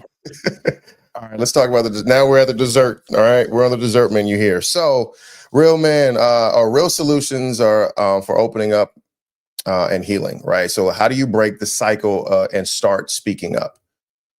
These are 5 ways men can start talking about the struggle. Find at least one person you can be real with, a friend, family member, or therapist. We talked about that. Number 2 is stop thinking vulnerability equals weakness. Reframe it as a strength. Number 3, Join a men's support group or brotherhood. Surround yourself with like-minded men who want to grow. Practice number 4 is practice small steps of openness. Start by expressing thoughts in a journal, then move to conversations. Number 5 is recognize that you deserve to be heard. Every man needs a space where he can let go and just be himself. I mean, this is literally the conversation you and I have been having the whole time. Like, so it's perfect. Yeah. And not in Medellin or the Dominican Republic, fellas. Find a safe space. You know what? Let's take a trip. The sewer. She got my nerve. Take a trip. Yeah, I feel better about myself now. No, that's not it. That's not a solution. I think men need to learn how to pray too, man. Well, I mean, like you talked about earlier, right? You have to figure out healthy ways to find a solution. I had to pray first, man, because I'm intelligent enough to already know all of these options that are out there, right? But none of those options were good enough for me because there was a point where I was like, this is who I am. So this is who I am. That was the story I told myself. This is who I am. So whether you believe in God or not, he believes in you. So even if you don't know how to pray, if he is who he says he is, then he'll break something through for you. And I tell people, look, the reason why people don't pray is because they don't think God is real. They believe in the idea of God. They don't think he's actually real. Because if they did, they move a little different, right? As far as how they communicate with him. So I say, look, pray first. Like I prayed about some things for years and years and years, and it never happened. And then one day I wake up and everything had changed. And I'm so arrogant, I forgot I prayed for it. And I was like, yeah, I did this. So I say start there because that is the most honest relationship you're ever going to have. I promise you, it is the most honest relationship. And I don't have a dog in this fight. Honestly, like you could worship whoever you want to. I'm telling you what worked for me, what I did. No, amen. Yeah. And I was way more for look, listen, is this for family? You know how much I've changed? Do you know how much you know? Do you know? I'm almost 50 now. Right. All this cutting up and all this stuff. And at the time I was like, look, I'm just trying to survive in this box that the world put me in, right? Like I'm just not built for all of those conversations, man. Eventually, they subside and I'm finally finding a place of peace. But you can't pray. I don't know what to tell you. Then you're putting your faith in man, and you see how far man is. That will let you down ASAP, like immediately. Yeah, like you got it. And I'm not. Look, I ain't no Bible thumper either. Me either. Yeah, but I'm with you. Yeah, we as well. Same place. Yeah. So I that's where I tell people to start, because a lot of these exercises, you just being able to articulate what's wrong, that's half the battle. Right. Once you have an understanding of what's wrong, then you can fix it. If you can't see it, you can't hit it. Right. That part. So if you look at your life and there's some things you don't like about your life, write them down. I don't like the car I drive. I don't like how me and my significant other communicate. I don't like my job. I don't like, I wish I was a better father. All of those things have a plan of attack. And if you articulate it in prayer, I articulate it in prayer, and I'm honest in my prayer. I'm like, look, Lord, this person messed over me. Now I want you to kill him. And I want to see it. Right? It sounds ridiculous. It sounds stupid, right? But if I'm a vent to anybody, I'm a vent to him. And and you know what the Holy Spirit told me? Well, by those metrics, I'd have killed you a long time ago. Because how many people felt that way about you? Yeah. And I changed my perspective on the spot. Like, oh, amen to that. You're right. Right. Okay. Right. Because I don't want to die. I didn't think I did anything that was death worthy. Yeah. I apologize. You know what? You're right. But had I not said that out loud, then I would have stayed on that path. Like I want to hurt this person. I want to. I have no problem. Like my moral compass when it comes to hurting people that deserve it is off kilt, right? So I would go to the source and say, hey, I want you to wipe their whole family out, they whole damn grandkids. I want to erase them down, Lord. Strike them down. I want the fact that they were on earth erased. And then I feel stupid afterwards. You're like, what are you, little kid, right? But then the Holy Spirit will say, hey, look, I gave you a pass when you didn't deserve one, and look what you became. Mm, mm, So why don't you give that person a pass? A pass because maybe they're not who they're going to be yet. yeah. I know who they're going to be. This is God talking. I know who they're going to be. You don't yet. And that's not your business either. Yeah. So why don't you That's not extend your responsibility, that part. Yeah. So I had to get conditioned to doing that, man. And now certain things just don't bother me no more. And No, real talk. I couldn't turn myself into this person. Yeah. Right. It was perspective, and then a healthier perspective, and then a healthier perspective. But all of that stuff came through prayer, if nothing else, than to spout out all the nonsense. Like, I couldn't call you, Donovan, to be like, you know what? I want to kill this person. I want to kill a whole. Like, that's just not. I'd be like, where we gonna bury him? What car should I bring? What car should I bring? Are you wearing black? You wearing all black? So that's not a realistic expectation to have. But you could take it to the source. Bro, for you, man. Like, I got you. I ride for you, dog. Yeah. So I try to tell people that, man. Like, you gotta, even if you don't think that you deserve. See, a lot of people don't think they deserve to have a relationship. That's the biggest thing. Yeah. That's the thing. And they got it backwards because of what they've learned from other men here on earth. It doesn't matter how bad you are. That is the first place you should. There are bad people that have a lot of great things that happen for them every day. Look, every day. There's been times where I pray to God, like, look, Lord, please don't let nobody run up in this Howard Johnson motel room. I know I'm not supposed to be here. I know I'm not supposed to be here. Oh, man, not a hojo, bro. Not a hojo. 22 years old. Oh my God. Oh my God, you dumb, man. I swear. But those are not, like, people think they can't have an honest conversation with God. That's really the only one you can have. That's the only person that's the only thing. That's the only time you should have well, I won't say the only time, but that is when you definitely should have an honest conversation, because he already knows. He already knows. He's waiting for you to like, you know, like you think it's secret? You think it was you was like, God ain't gonna see this. Shoot, you ain't gonna see me do this. Shoot, God didn't see that. Thinking he saw right through that. What are you talking about? Some people be embarrassed to go to like, God, hey, God, you remember? Listen, God, anything but A's, Lord, anything but A's. Listen, if you get me out of this right now, I don't know anything. Like, they be starting prayers off. Lord, I know you saw me play. Lord, I know you know what's in my heart, Lord. You know what's in my heart. But the truth is, man, at the end of the day, that is my dad told me something when I was younger. He said position, and I'm paraphrasing, but he said basically position yourself to where it's you and God, and that's it. And he embedded that into my psyche, that is enough. And over the years, I didn't see that because I didn't feel like I was worthy enough to be in that type of environment or relationship, right? Like money, hoes, and clothes. That's what I was. First half of my life was, right. And and then it got to a point where I realized that no, I need to have a relationship because there's certain people that will listen to me that won't listen to the man. Absolutely. Or you're his messenger, man. Right? You know what I mean? You are that messenger for somebody because you have that ear. Yeah. And sometimes he goes through you to get to somebody else, and sometimes he goes to somebody else to get to you.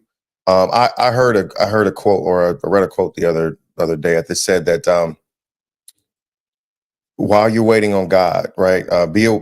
Be like a waiter. You're waiting on God. Be like a waiter and serve. Yeah. Right. Like, so that's like, you talked about that earlier. It's like, that is the most important part, is like, you have to remember that while you're waiting on God, be like a waiter and actually serve. You have to go off and help other people. You have to understand, like, there's so much therapy, and there's so much more. You get so much by giving. Yeah. You get so much by giving. Yeah. You know, and it's not ever what you gave. You get it back in a different way. And sometimes, it's easy to get in that, so I used to quantify, my blessings, right? Like, gave $100 to the pot. Yeah, if I know I gave this much. No, so he said it's going to be about like 20 times more. So that's like 20K right there. So I should carry the one. That's like, okay, it's like 2,000. I got to take out taxes because I'm not getting. And then they said give him some percentage. They say throw it up, but if it stay up there, it's his. But if it touch the ground, it's mine. So yeah. But it's first of all, I tell people, look, if you are sitting around saying that you are waiting on God, then you don't know him. You don't know him because you shouldn't be wait. He already did it. Wait. He does it. His time is not our time. We experience time in a linear mode. Amen. He's already accomplished it. He sees your future and your past at the same time. So to say that I'm waiting on him, no, you just need to do what you're supposed to be doing so you can catch up to what he already has for you. He already did it, right? Yeah. It's probably why he Yep. had to rest on the seventh day, because he did it for everybody, for every possible decision they would ever make in their lives, right? Mm. I'd be tired too if I was God on that seventh day. But people don't understand that. They look at him like Uber Eats, right? If I do this, then he'll Yeah, I do this. ordered it, man. And listen, God, I asked you yesterday if you can help me make some money. And I need that to happen today. That's not how that works. Yes. But the truth is, you need the struggle. The struggle is going to be more valuable than the money you would have Yep. made. And a Yep. lot of times we don't get to see that because we are in the midst of it, right? Yep. You want the product and not the process. And you need Yeah. the process to teach you, because that the process teaches you to do that, because you're going to face that again. You're going to feel that again. You got to remember the process is what taught you. The process taught you about that and how to handle that. Okay. So to your point, let me equate it to the journey on entrepreneurship. Right? Mhm. Because that's something, because we can quantify a lot of the things Yep. along that path. I've had people come and they've invited me to be on, TV shows that they were doing. They invited me to play. They could have really helped my visibility and all of these things. And I was having a conversation with one guy that said, "Man, we love what you're doing." And this is no shade to this dude and this organization, but it's one of the folks that you see all over the internet all the time. And he says, "Man, we can help you, level up to da da da da da da da."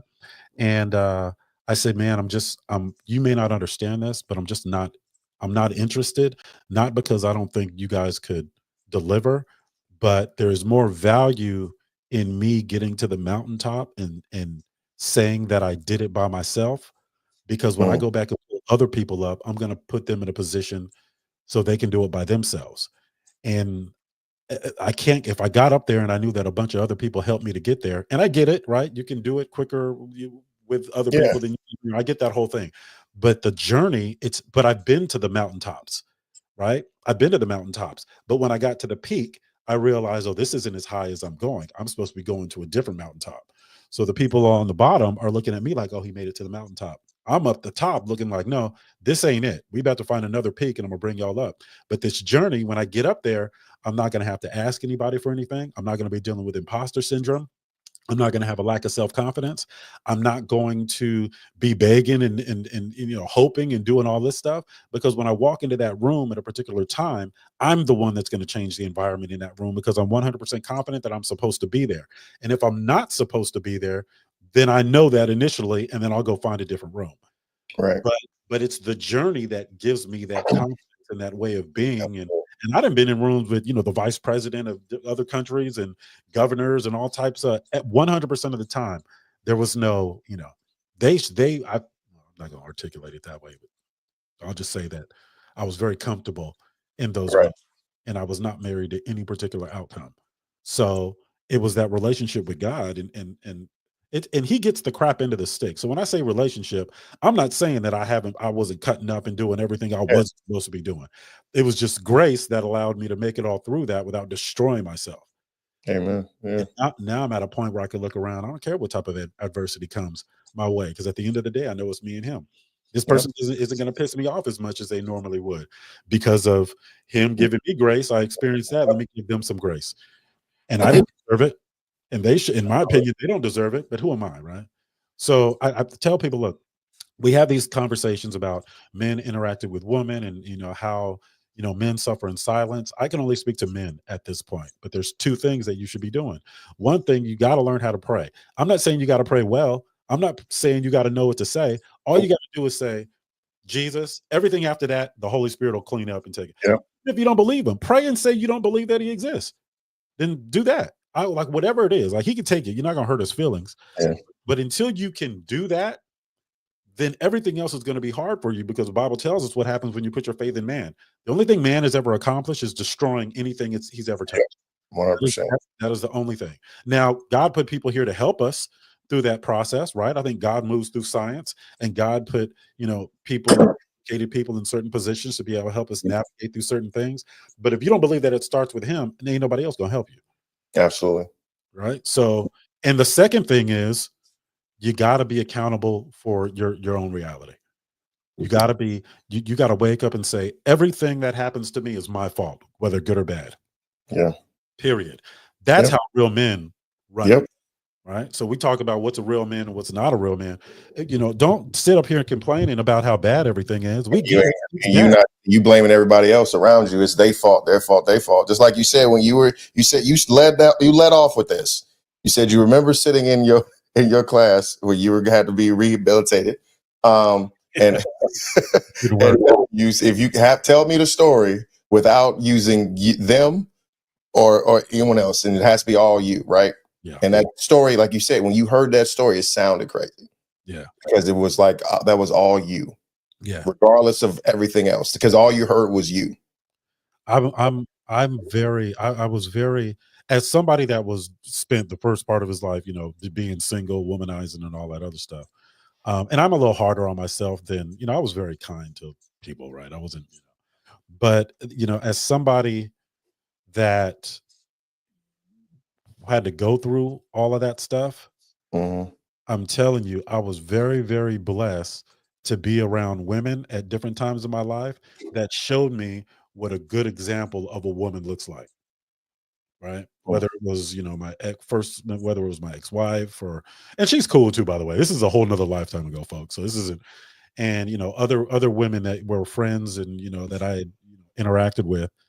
So I remember there's this one a good friend of mine. She gonna get mad because I'm about to put her name out on the internet. But the first woman that I actually had and enjoyed having an intellectual conversation with, I was 20, it was 2003, Mm. 2004, right? The first part, her name is Tara. I was 24, so you had to be what, 27? I was in my 20s, right? And I just gotten, split up from my wife, and her and I were, hanging out, and I couldn't go back to the house. So I stayed at her house, and we used to talk all the time. And I was like, I've never had these types of conversations with women before. And she was, and not even with my ex-wife. I think if we did, it was so, I was so damaged going into my first marriage that it was just doomed from the start. But it was the first type of the first intellectual conversations that I had, and we would talk all the time. And I was like, oh, this would be cool to do, like if with a wife, that'd be kind of cool, right? Or a significant other. But I always looked at women at one particular way, and if it wasn't for her, who knows when I would have had that increased level of respect for what women have to offer intellectually. And and that was important. I consider her, a benchmark in, my improvement in the way I see the world, right? So, fellas, just be accountable for your situation and learn to pray, man. I'm serious. I follow Jesus. I'm sure. I don't follow him closely. I don't follow, I'm practicing. I'm just practicing. But I know what it is. I've become more in that sense too, man. So like it's definitely newer for me, but I've definitely been more. I was raised Catholic, I got Catholic and Jehovah Witness and Baptist and everything in my family, pretty much. But this is the first time I've been creating a relationship with God and like just allowing Him to, talk through me, help me through, and then just have conversation with Him. And like I feel like because I've always been like there is like I've seen so many people that pray but don't really. They pray and they wait for something to happen, and they're not really praying and then acting to create some sort of inertia or create some sort of momentum to make that thing happen. I think that you can pray to him to help you, but he's not going to just like, oh, I need some money, and also you see money drop out the sky. That's not how it works. Like you got like he'll give you an idea, or he'll give you a path, or he'll bring somebody else that might be doing what you're doing or whatever to help you boost and get you to that point in that direction. But I've seen so many times where it's like there's a prayer, but then there's no action behind it. So that's kind of why it kind of took me away from him. But now that I've gotten older and I'm seeing a lot more wise and understanding that, what that means and what it means for me. And it's very, very important for me to be able to do these things and have these conversations with him. So I completely get it. I completely understand. It's definitely one of those things that I feel as though when you are a high valued man, um, high valued man, and you know, and you're working on you, and you're not blaming anybody else, and you're not looking at it as someone else's fault. You're taking ownership, you're taking responsibility, but you're taking action. Is the most important part, is to make those things better.